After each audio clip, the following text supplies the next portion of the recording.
One chance, one life, one take. Little room for mistake.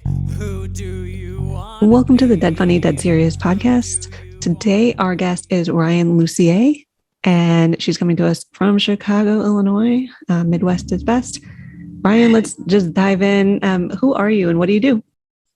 Yeah, so I'm an end-of-life planner and death doula. I primarily focus on helping families and circles of loved ones plan what I guess could loosely be called alternative funerals, although I always feel a little silly saying that, like it's a genre of music and it's alt or something, but by that all I mean is a funeral or a memorial service that is held outside of a memorial home or a funeral home.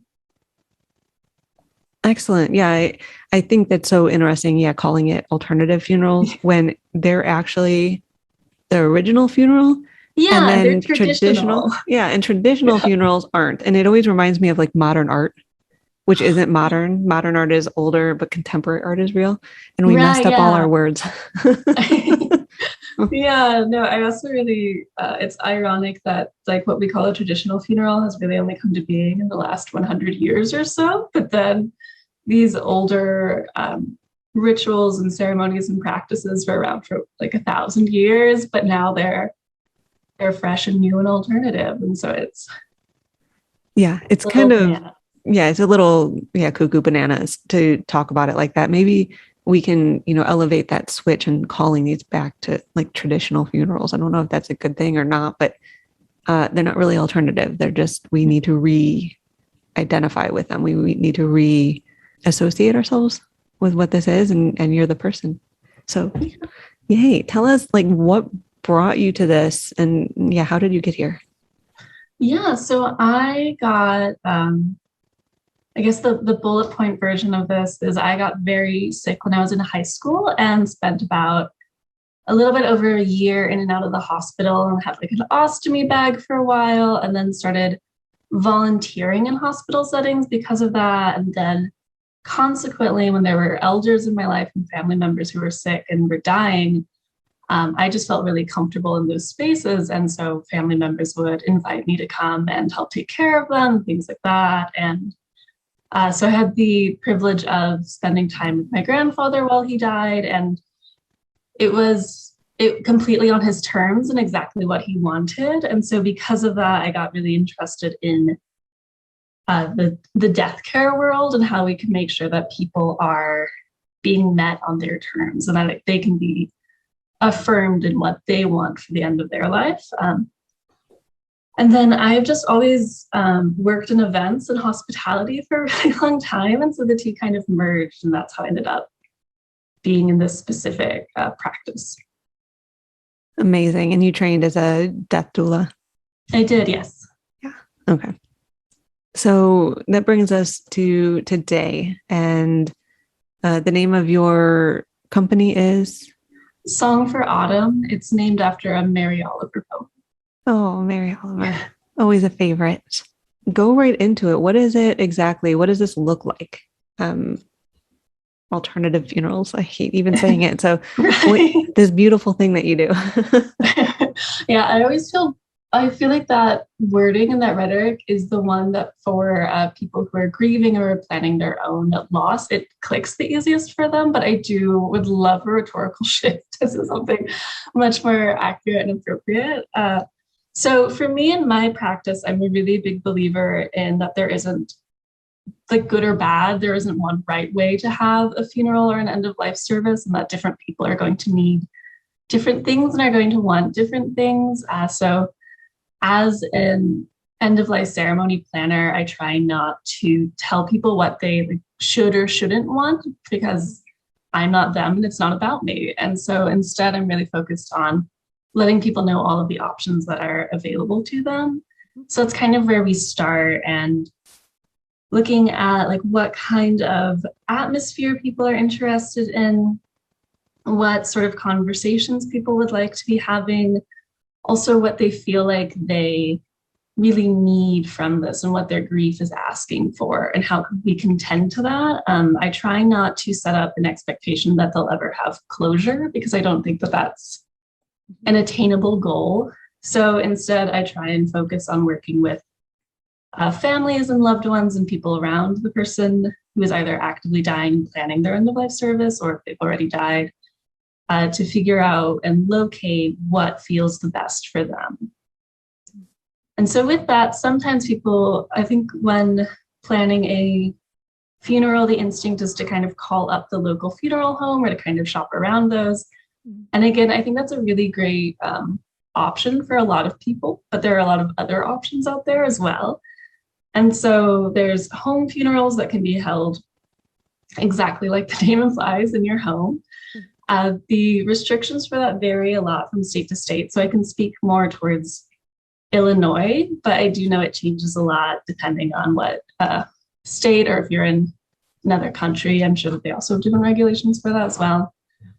Whereas sometimes we will do services that are held in like a public place or a meaningful place that isn't necessarily a public park, but sometimes it could be like their favorite diner or their favorite dive bar. This is obviously not in a pandemic world, but things like that. So focusing on people and place and how we can create rituals within those spaces that really speak to people and both reflect who they are and also hold space for any sorrow or anger or frustrations that they have, but also room for whatever sweetness or warmth or the honey of the relationship that's still there as well.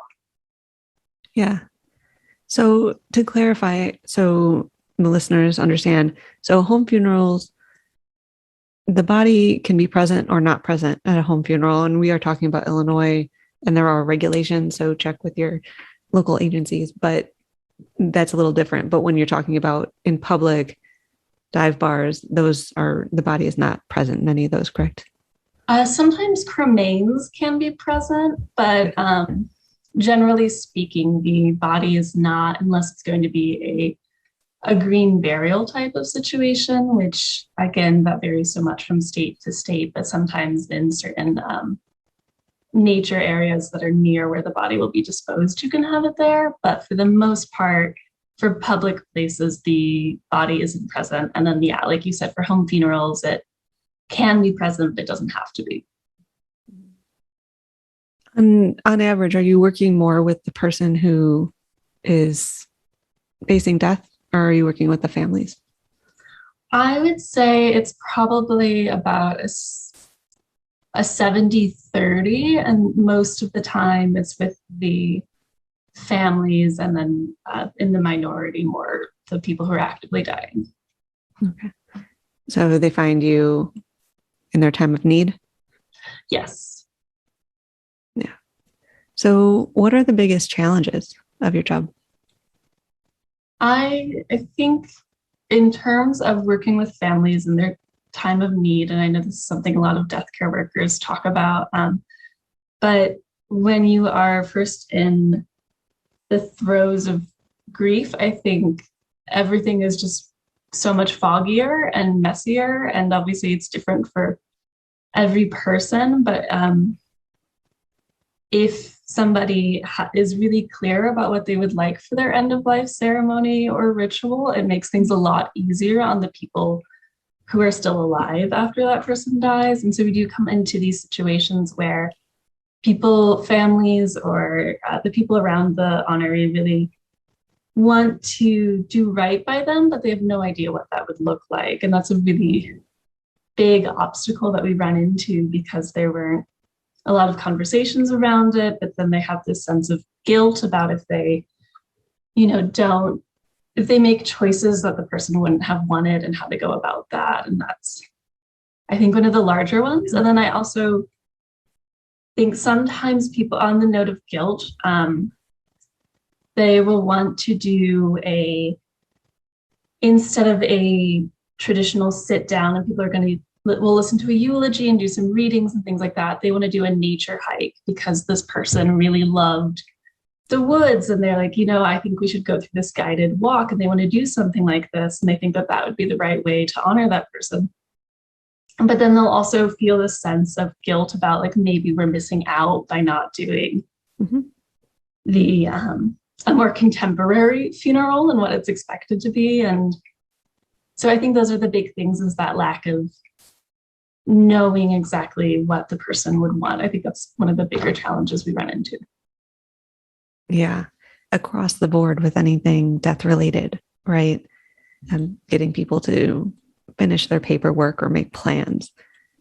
It's hard to do. It's really hard to do. And I want to respect that. And part of our jobs as death educators is to gently place this in front of people as much as possible. So when they're ready to talk about it, here we are. Right, exactly. If you're in Illinois, if you're in Northern Illinois and you are thinking about it, you can find Rian. Have you had much success in kind of getting the word of mouth out there about your business and what you offer? And how did you do that?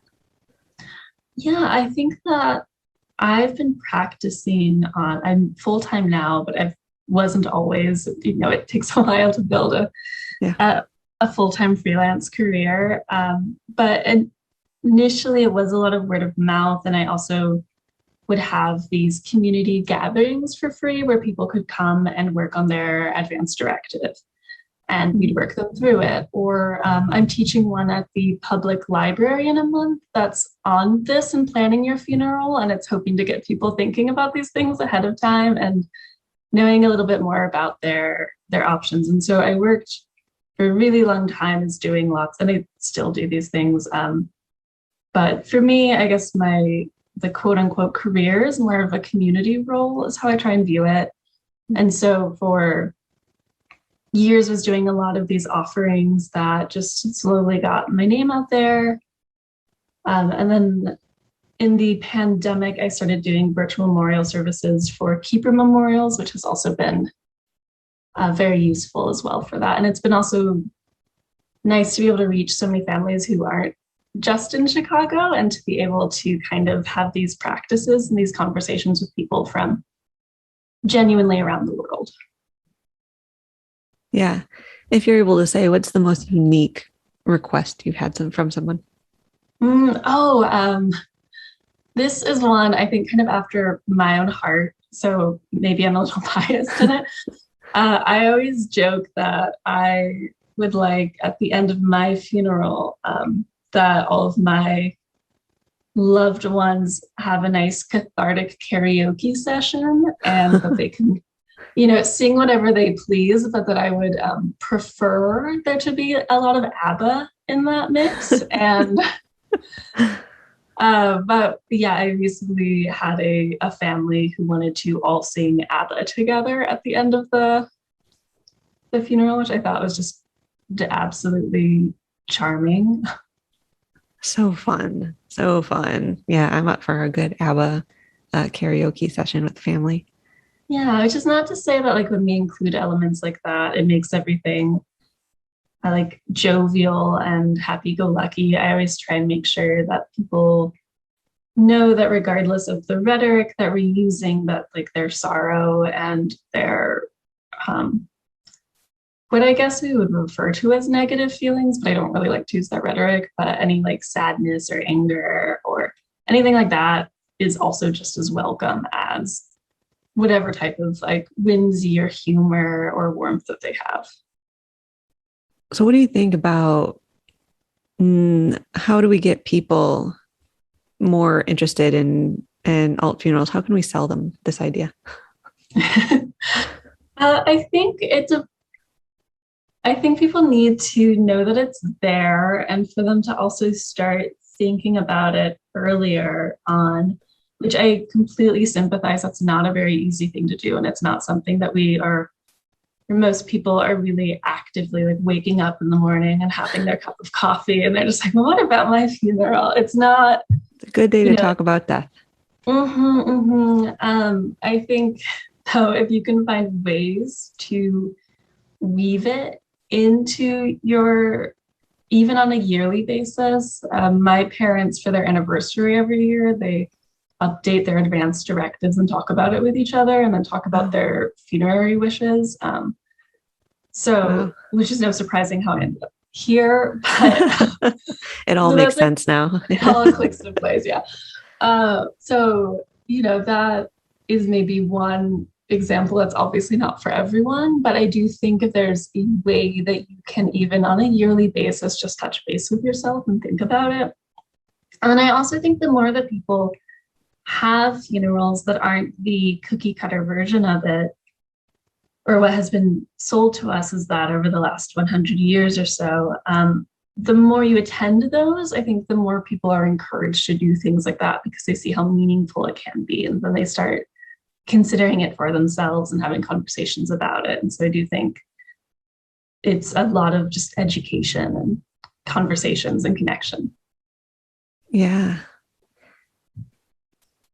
Getting that conversation started and showing people the opportunities and the options that are out there. And right. Yeah, we are seeing them more and more in our own families, our own systems, our friend groups. And the more we see just one, even if you go to 5 traditional funerals and then 1 alt funeral, at least you have that in your mind. Right, exactly. And it's also okay to do a tradition. Again, I try not to have these are good funerals and these are bad funerals. It's really like if people want the referred to as a traditional funeral, if that's what they want, then absolutely by all means. But there are just so many options out there, and I feel like most people just don't know what's available to them. Yeah, absolutely. 100% agree. I think whatever, path they want to choose is okay, but we just don't know. You don't know what you don't know. Right. And we don't want to talk about death. So it's hard to have that conversation and let people know what they don't know because it's a hard conversation to have. Absolutely. Yeah, it really is. Yeah. Although it gets easier, I think, the more you have it and the more time you get cozy with it. Absolutely. So in our last couple of minutes, what are your hopes for your business and the future of, end of life professionals? Yeah, I would love for things to just keep generating and expanding. And my hope for myself is that I can keep in touch with like my core values of listening to people, meeting them on their terms, meeting them where they're at, and making sure that I'm still really grounded in community and connection and things like that. But where it goes, I don't know. I think it's really hard to think of the future at this particular time and space in the life. But I hope that we can start having conversations with people, even from, childhood, to be honest, because people also experience grief. And so I'd like there to be a lot more just conversations and that all of the different cultures that we can all sort of collaboratively start working on a more like death positive and grief positive sort of universe. And by that, I don't mean that those things are happy and wonderful, but that they are almost, they're inevitable, and making room that we are holding space for them and that we're creating a type of place where it's okay to grieve and that we're aware of the realities of death and how to best go about it, and talking about things that we want at our funeral and things that we don't want when we're on a deathbed, and etc. Yeah. Well, what a beautiful sentiment, and very kind of you to hold that space for others and be ready. Let's get them all ready. I'll push them a little bit, just a little, little nudge here and there. Just a little bit. Yeah. I don't think anyone, whenever I'm working with a person who's planning their own funeral and they just get so incredibly overwhelmed by it, I try and break it down and be like, okay, if this whole thing is giving you so much emotional tumult, then maybe we can focus on if there's a certain place you want it to be held, or maybe if that feels too much, we can talk about like who you'd like to be there. Or if that's getting a little weird, maybe we could talk about what type of music, or if there's a song that absolutely must, make an appearance, or maybe there's some poetry or a reading or something like that. We try and like break it down and say like, this whole thing, if it's too much, then let's just take a branch of this tree and let's work on that. And then we can do it step by step. And hopefully that is a more digestible approach to it instead of just like, yeah, here you go. Yep. That's how you eat an elephant, one bite at a time, right? That's a terrible analogy. I hate that analogy, but it's appropriate. Right. Amazing. Well, Rian, I want to thank you for your time. Where can people find you? Yeah, so I am the only social media I have is Instagram, and it's just Song for Autumn. And then I have a website, which is songforautumn.com. And then I can also be reached via email at ryan@songforautumn.com. Amazing. We're all going to run over and contact you all the time. I don't know why. Because you're so lovely. We can just chat. Yeah. Just talk. All right. Thank you so much. Thank you so much for having me. You are so welcome. It was amazing. And we will talk later. See you all next episode.